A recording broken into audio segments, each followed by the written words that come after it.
Good morning, Kyle. Good morning and happy May 10th. Happy May 10th. Today is the Monday after Mother's Day. Happy Mother's Day to everybody. But I want to take a minute to say a couple things. First of all, let's remember the people who are not mothers. For many years, I was not a mother. As you know, Kyle, I have 3 adoptive kids. And for years, I wished I was a mother. There are many people out there who are not mothers, who choose not to be mothers. And all of that is just great stuff. And we don't want anybody to feel left out. But the other thing I want to mention is, for those of you who watch our show, you may know that Kyle's mother, Janice, was one of the top real estate agents in Chicago when she was with us. And I know Kyle misses her very much and thinks of her on Mother's Day yesterday. And I, too, have lost my mother. So to all of you who are missing your mothers, we want to do a shout out and honor all of those wonderful mothers who came before us. So I just had to say that. Somebody said something nice where you, which I really liked, was honoring the people also who mentor you. And I have a lot of mentors, many of whom women, and one of whom is you a little bit, Ann Rossley. So happy Mother's Day and happy that's a lovely thing. Yeah. That's a lovely way to think about it. I love it. All right, well, let's start our show.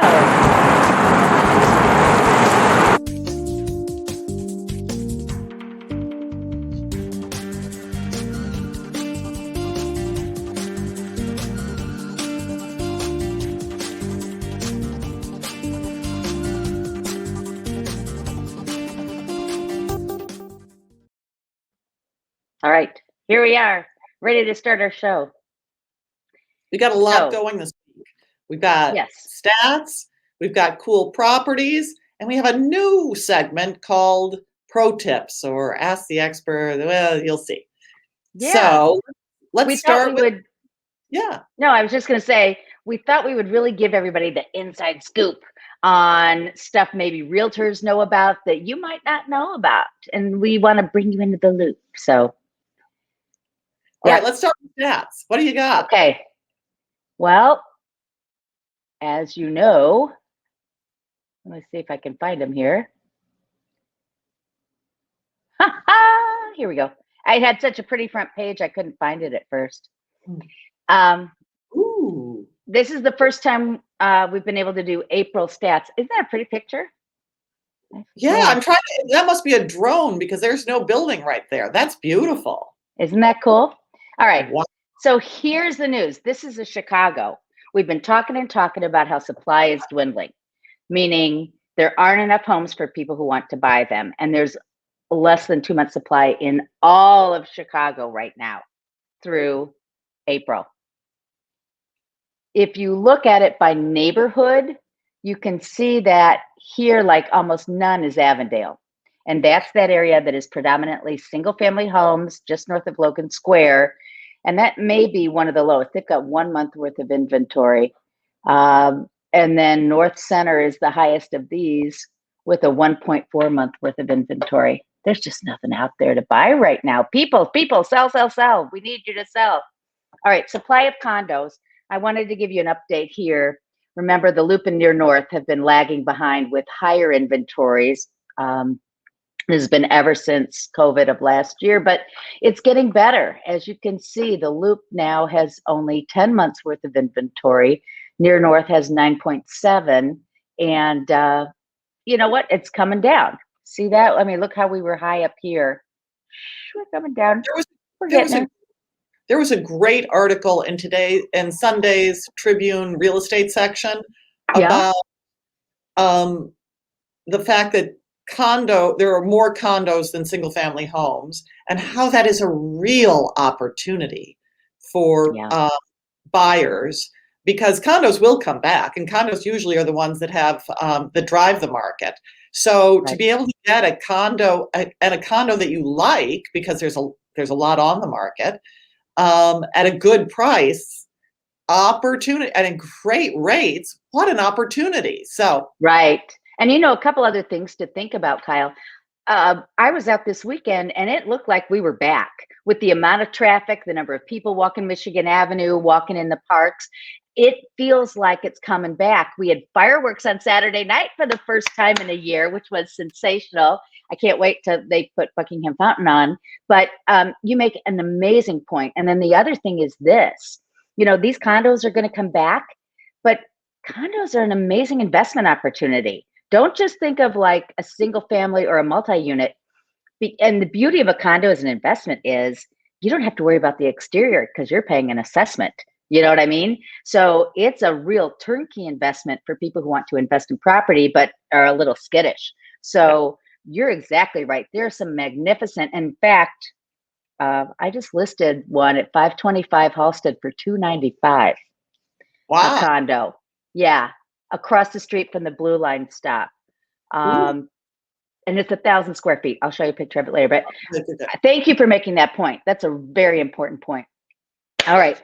12-month sales through April with condos. And these are, again, by neighborhood. And we don't have to look at the numbers so much as to look at the trends. So in the orange is Lakeview. Look how we dipped a little last year. Now, this includes post-COVID, remember, because this is May through April of 2021 here. If you look at the near north side, you can see we're coming back. Wait. I'm sorry, 2021 includes May through April. So it's looking back a year. Okay, got it. From this moment, yes. Got it. Yeah, rolling 12 months. Got it. Not a year to date, but rolling 12 months. Okay, and look at the loop. Dip down, but it's roaring back too. So here's the thing. We've got a lot on the market right now, but the sales are coming back and it's looking great. Median sales price of condos. Up. Up. Yeah, absolutely. So here's Westtown up. Here's Lincoln Park up. Here's Lakeview up. And here's Loop. Loop is steady and even a tad up. How about that? Part of the reason the Loop is up is we had a bunch of closings at St. Regis this month. So that's helping that number come up. But nonetheless, it's doing it. Okay. Volume. Just to remind everyone, just quickly, St. Regis is the former Vista Tower, that the very, very tall 3-building that's going to that has units up to $10 million. And so that's what's sort of driving the increase. Okay, go ahead. Yep, exactly right. So this is dollar sales volume. Again, rolling 12 months up until May 1.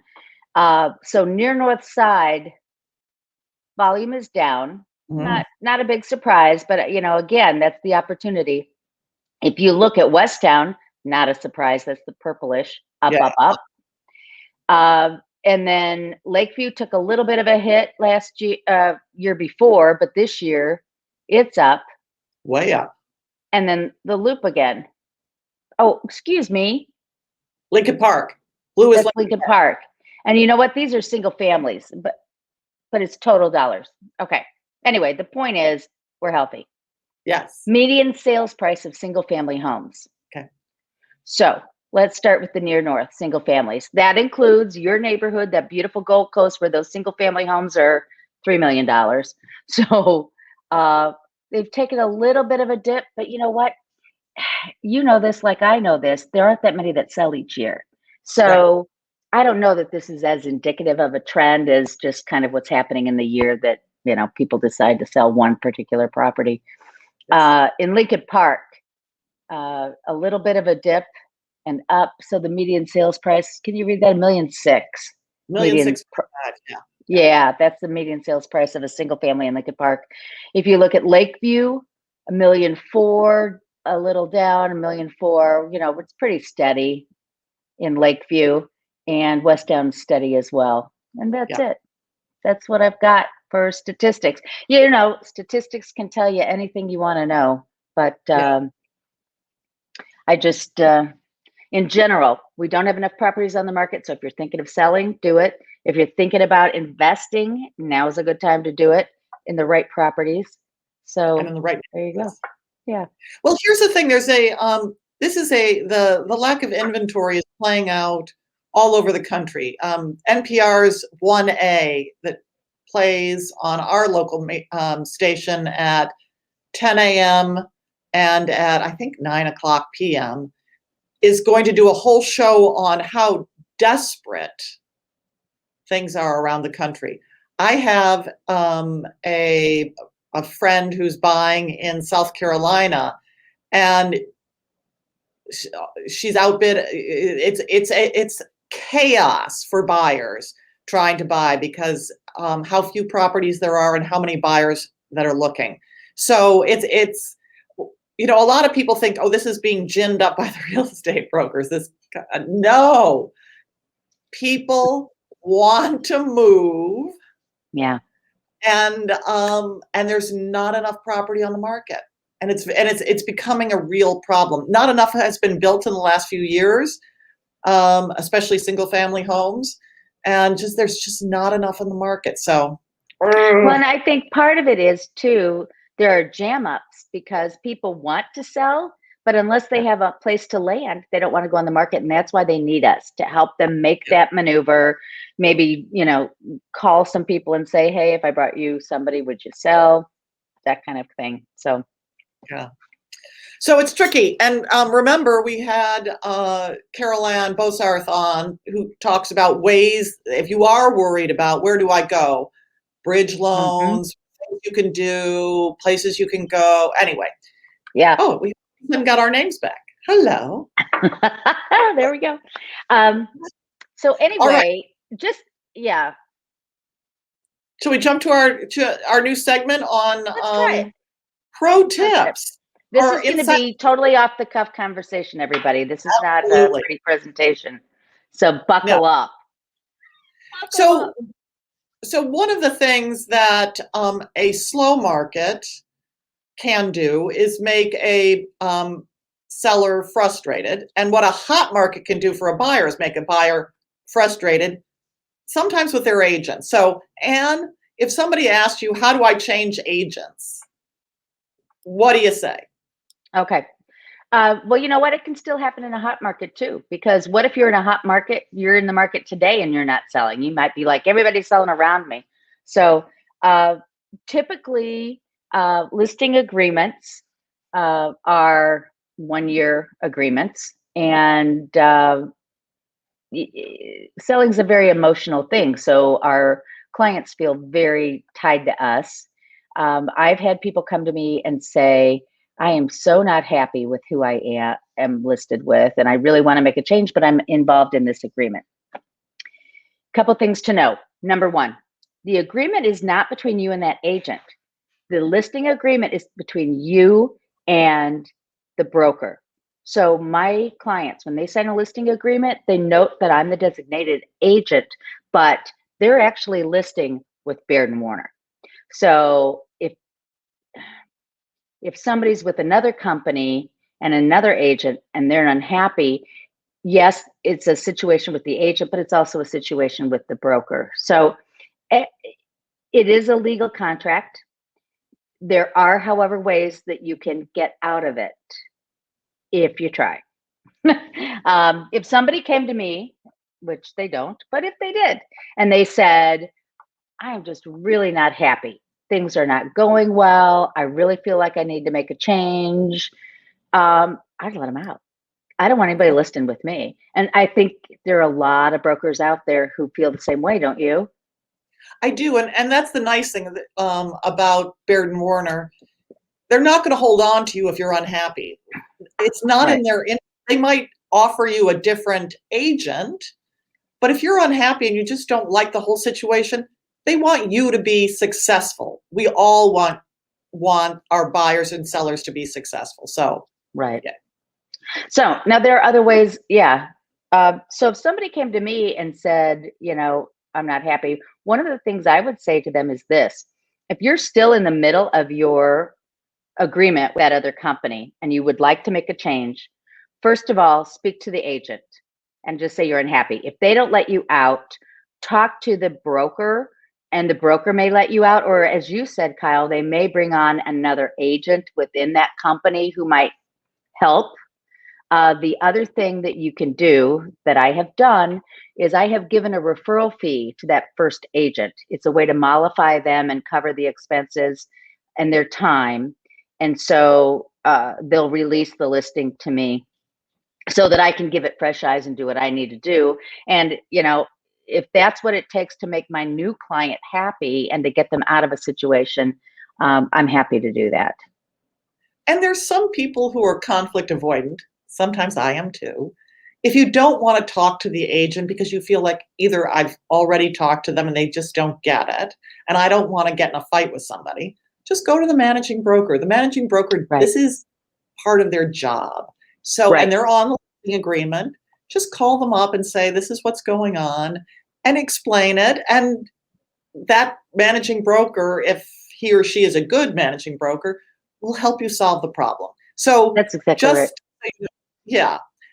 Now, sometimes if you're a buyer, I don't do this, but some buyers agents have you sign an exclusive buying agreement, Mm-hmm. which is sort of the same as an exclusive selling agreement. And so you have to, again, do the same thing, go to the managing broker, ask to be released. But if you haven't signed one of those, call up somebody who, either one of us or a broker trust, and respect, You can call us. and shift. You don't have to stay with your broker, your buying Right. broker, if they're not doing the job for you. Right. That being said, I just want to make one comment about we typically don't have our buyers sign exclusive agreements. However, we spend a ton of time looking for the right properties for our buyers. And so, if somebody wants to look around and not be loyal to me, I'd rather they work with somebody else. But anyway. Yeah. But here's another thing. So sometimes if you're unhappy, consider why you want to change brokers. Is it them? Are they not communicating? Are they not doing the marketing that they said they would do? Are they making mistakes? Which, gosh, if they're making all these mistakes, that really erodes trust. Mm-hmm. Consider, is it your home? Did you do the home prep as recommended? Right. And did you price it where your agent recommended you price it? Because even a superstar, even Ann Rossley, can't sell your home if it's priced wrong. And then third, consider, is it the market? For example, if you're in the Loop right now, there's a lot of inventory for people to choose. And the fact that yours isn't selling means, A, the market is saturated with a lot of properties, and yours Mm-hmm. has to stand out to be one of the ones that is absorbed first. Or take a look at or have your agent tell you what's going on with the comparable properties. If they're selling or they're not selling, well, then there's something going on in the market. So I wanted to throw those out. Oh, that's all good. That's all good. Okay, so Kyle, here's another one, an inside tip. Both you and I have had people say to us, well, I feel like I really need to list with the broker who does the most business in my neighborhood or in my building. And they use that as an objection potentially of listing with us or somebody, thinking that, oh my gosh, if they do all the business in the building or the neighborhood, then I must list with them. They must be wonderful. Well, they don't say they must be wonderful, but they're like, I should really list with them. So tell me about that. Do you really need to list with the broker of the neighborhood? Well, I'm going to lay out some pros of listing with that person. And sometimes, Anne is that person. Anne is the neighborhood broker, and sometimes I am the neighborhood broker. And there are pros to that. They're deeply knowledgeable about the area. They may live in it themselves. In your building, in my building, we are deeply knowledgeable. They spend time developing relationships in the neighborhood, so they know what's going on. They've, talked to the alderman. They know what's coming. They can give you a lot of scoop. And they may know of people who have lost out on contracts. We're in this really tough market in some neighborhoods right now, who are frustrated buyers who they can go to if your property comes up becomes available, they can call those people or those agents with those people and say, if your people haven't bought, I got something that your people might like. So that's a pro. Those are pros. But the Right. cons, one, sometimes you've heard this, familiarity breeds contempt. You know how it's done, you do the same old thing, you figure it's going to work, and marketing preferences change. Sometimes a fresh approach gets you ahead. And thinking about problems with a fresh approach, and you do this all the time. When you're doing some of the other buildings in the loop, you come with a really fresh approach that is knowledgeable about the neighborhood, but it's fresh to the building. The other Sometimes, thing I was going to say, go ahead. no, go. I didn't want to Well, lecture. Go. well, sometimes you get an agent who, as you said, they know all about the building, but they don't know outside the building. And you and Right. I both work very hard to understand the marketplace. So when we take a listing, we understand that building in light of the marketplace, the pros and cons. So for example, a particular building, we might have a listing in, and we go through the same steps with that building as we do everything else, but we understand it in context. Like, this building is better than the next building because it has better views, the amenities are better, it's better staffed, better run, it's a better value on the assessments, the price per square foot for a lake view is better, maybe it's not been upgraded, but the quality of the building, maybe it's a 4-pipe system versus, something else. So if you really understand the marketplace in total, you can really put that property in context and bring it to light. Yes, and if you're and also that kind of context really helps buyers when you're representing buyers to go to the neighborhood buyer broker for buyers. If you're a buyer, Oh, you'll sometimes just get put in a building that's their preference right, rather than looking at the full context of what's going on in that neighborhood. Maybe there's something you value that the top building doesn't provide, but another building, which is very good, does provide. And right. so that familiarity and not a bias towards one or another is a good thing. Absolutely right. I've been on listing appointments where somebody said to me, well, you don't sell the most in this neighborhood. And XYZ agent told me they've got this Rolodex. Well, that's an old term. They have this Yeah. database with all these people who they're going to send this out. And this other agent's made these people believe that, oh, I've got 50 people in my back pocket. And that is smoke. Hello, they're blowing smoke. You know what? Right. And here's the thing, if they have all these people in their back pocket, then they're doing dual agency, which is something I don't subscribe to, which is not in the seller's best interest anyway. So sellers, if think about this a minute. The agent that says to you, oh, I've got all these people in my back pocket, really look behind that comment, because that really does not serve you. I would say, I don't know what the figure is now, like 80%, 85% of the people see a property online before they ever walk into it. Everybody's finding their property online or through the MLS. They're not finding it by the listing agent calling them up, right? They are not. And that was, a big point. With all of the information that is available today, we can find almost anywhere in the city information that will make representing a buyer very effective and make us very effective at selling a place. Now, I personally have chosen the north side of Chicago for my area just because the city is way too big to stay up to date on all of the neighborhoods. But if I had buyers who wanted to go to Beverly, I could be very effective at helping them find it because I would study up, do the work, talk to the Right. other brokers who work in that area. So we can get you. What you really need is somebody who, one, does the work, B, has your trust, and see is somebody who has the connections to bring all of the needs of buying and selling to you. And we at Baird Warner have that. So anyway, but right.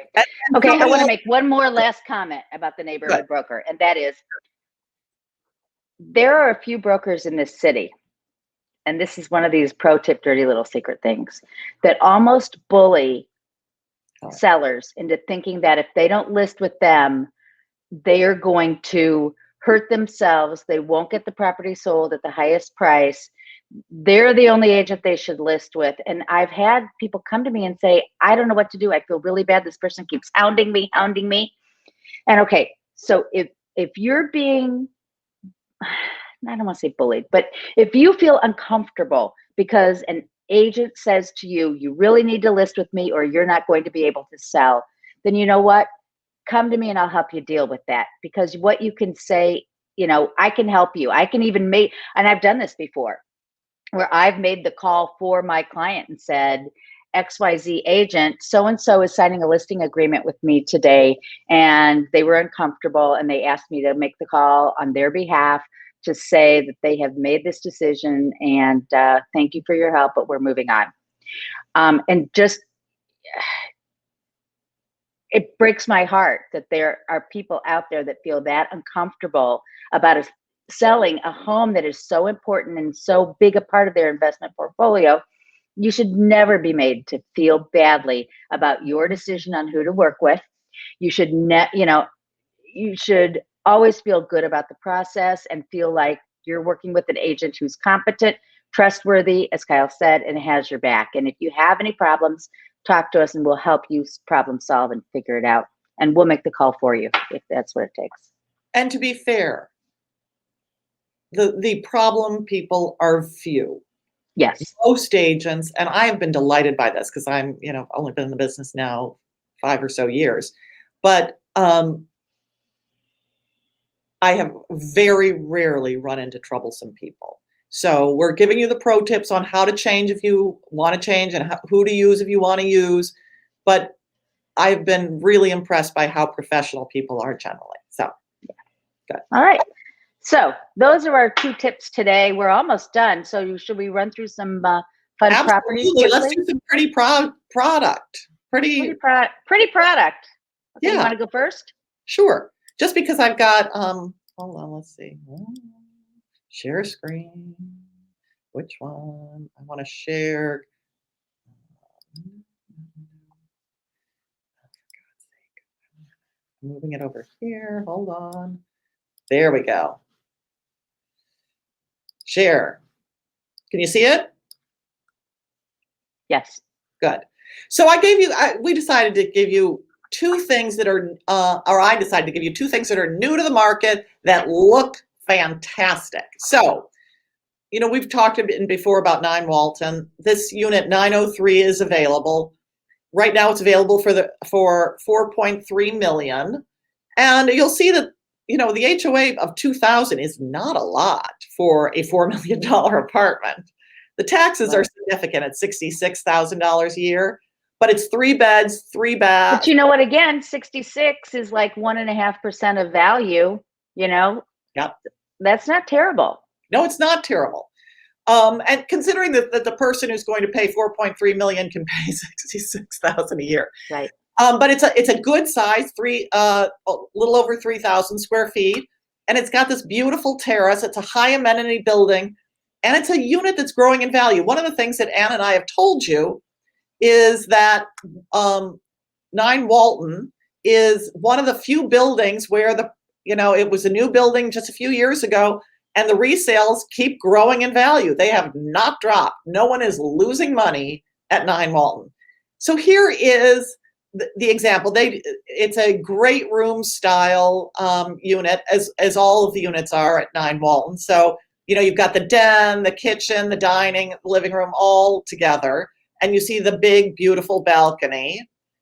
It's a west view. It's a north and west view unit. So lots of urban views, but really I think it's pretty. That's the back of a church that is on Dearborn that you see outside that window. This is the main bedroom, and the main bedroom has a view of the church, and I didn't show you the other two bedrooms, which is my problem with 9 Walton. They look into 2 West Delaware, which is about 50 feet away. So, but for gosh sakes, you're going to be in the main bedroom. Enjoy it. Here's the main bath. What a pretty view. No one's going to look at you. You don't even need blinds. How beautiful is that? And then this terrace. The heated terrace. That's gorgeous. Look at that. You can see the heater at the top. Very nice. Very nice. And there's room in the back for a table. I'd spend all my time out there. The second one I'm showing you is if you like vintage. So this is the other 9 Walton, a beautiful vintage apartment in Streeterville, 230 East Delaware, Unit 7 West. It's a much lower entry point, 1.4 million. The HOA is about the same because it's an older building. The taxes are $19,000, almost $20,000 a year. It's 3 beds, 3 bath, a little smaller.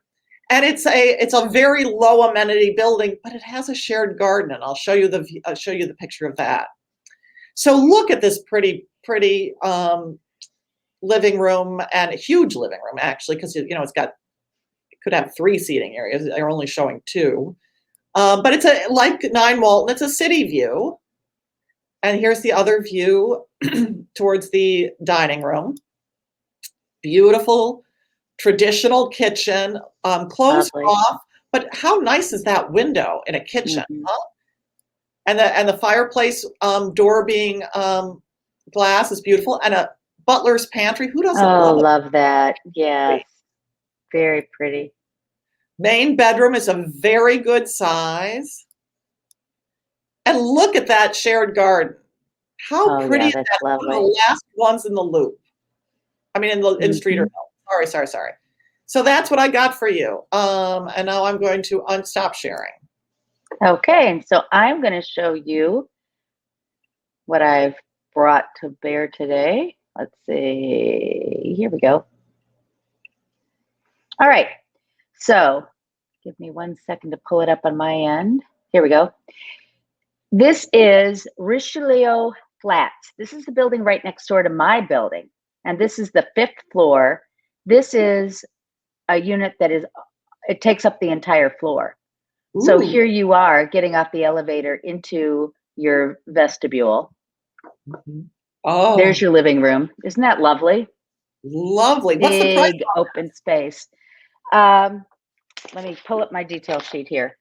This is priced. Okay, so listen to this. This is $1,225,000. It is 2,650 square feet overlooking Grant Park for $1,200,000. It's a 3-bedroom, 3.5 bath, including 2 parking. Oh, well, not including. Parking's extra. But in this, you drive up to your parking space, come out and walk right into your unit, which is so cool. And there's your view. Their parking's on the 5th floor, so they walk into their unit from their parking? Yes. Isn't that awesome? Wow. Okay. I just think it's a pretty unit. And look at that kitchen. Look at those floors. Woo. For $1,200,000 in the loop. I think we were talking about loop values. I think this is a real value, and it's a lovely property. Oh my God. 2 bedrooms have views, pretty bathrooms. Perfect bath. Yeah. So that's that. And now I'm going to share with you one more.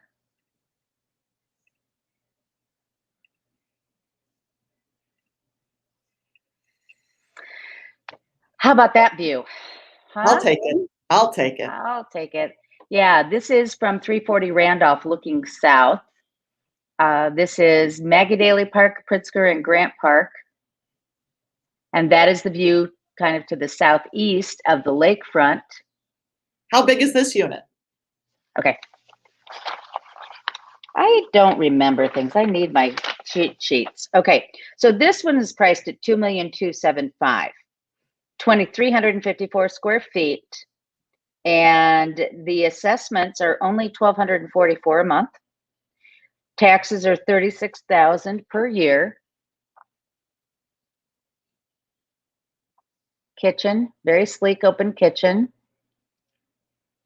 They've upgraded the kitchen. Looks great.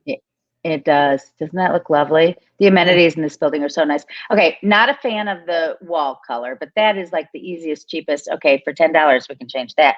But look out the bathroom. You and I are both showing bathroom views today. Here's the aqua and north, but you're not looking at anybody. I thought that was very fun. And here's the terrace for this unit. Oh, isn't that great? And because it's cut into the building, the winds Chicago has in the spring and the fall, you won't feel them because you're protected. Exactly right. So back here's the living room shot again, where you can see you have, what do you call that? 180-degree views of the city. Yeah. So I love, love, love that. I want to share one more thing with you quick before we go. And that is,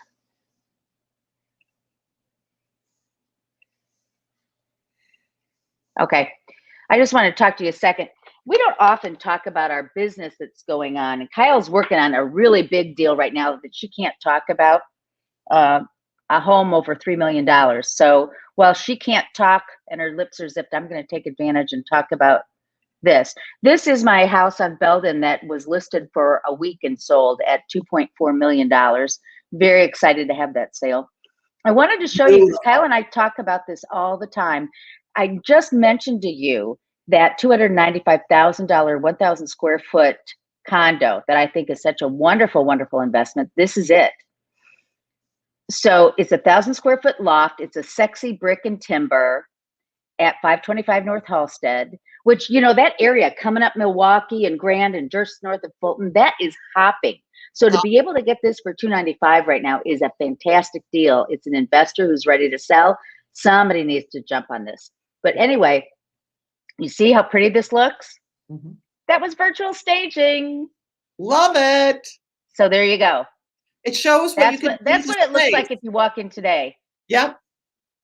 But at a $295 price point, it didn't make sense for him to pay for staging and bring furniture in. So I just wanted to show you, I'm so pleased with how this turned out. And there you go there.